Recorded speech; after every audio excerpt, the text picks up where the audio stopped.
What just happened in Iran is bigger than a regional escalation. It's a signal, a message from the US military-industrial complex to the rest of the world. Nuclear ambition will not go unanswered. But the real shock isn't limited to missiles or military assets.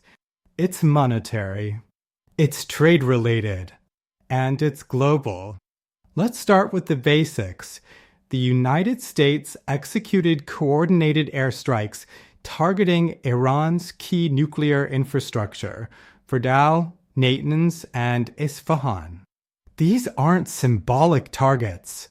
These are hardened, fortified, deeply strategic sites that underpin Iran's ability to enrich uranium. That alone tells you this wasn't theater. This was structural. But we're not here to talk about military tactics. We're here to talk about what this does to global capital, supply chains, risk models, and economic behavior. The immediate market response was textbook. Brent crude jumped over 13%. That's not a bounce. That's a recalibration of baseline supply risk.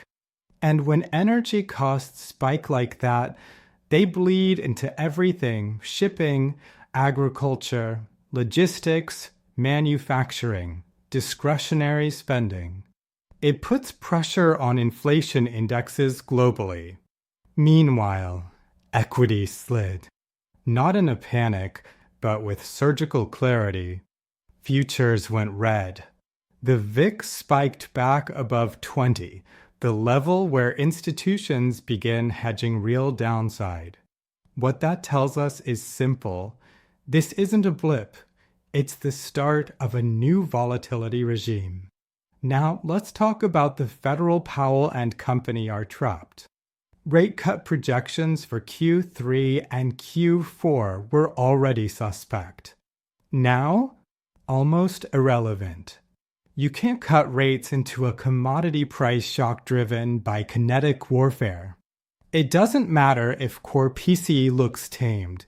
If oil is moving toward $90, inflation expectations rise.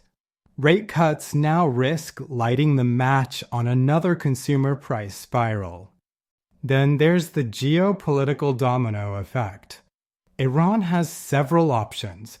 Escalate with direct missile strikes, activate proxy networks, Hezbollah, militias in Iraq, Syria, Yemen, or go asymmetric, cyber attacks, Hormuz threats.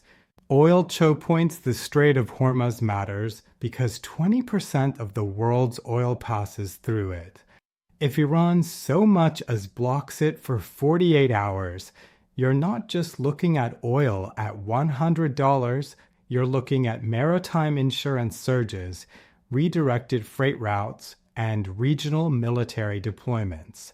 And the markets will reprice everything accordingly: energy, shipping, EM currency risk, and bond volatility. And let's zoom out. This gives Russia more leverage. It forces China to recalculate its oil security strategy. It recenters the petrodollar conversation.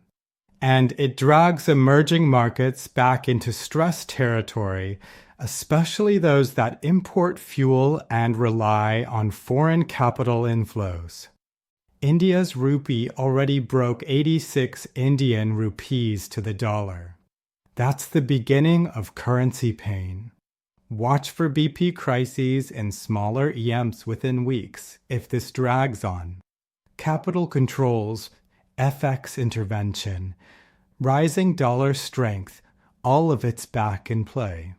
So here's the real takeaway. This is not a localized flare-up.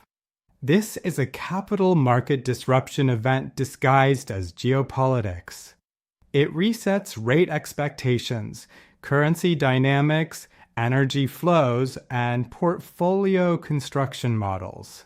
If you're managing money, this is now a quarter of reallocation. If you're leading a company, your margin structure just changed. And if you're a policymaker, You're not in control. You're reacting. This is the beginning of a new phase. And it's not about watching missiles fly. It's about understanding what those missiles just did to the global monetary system.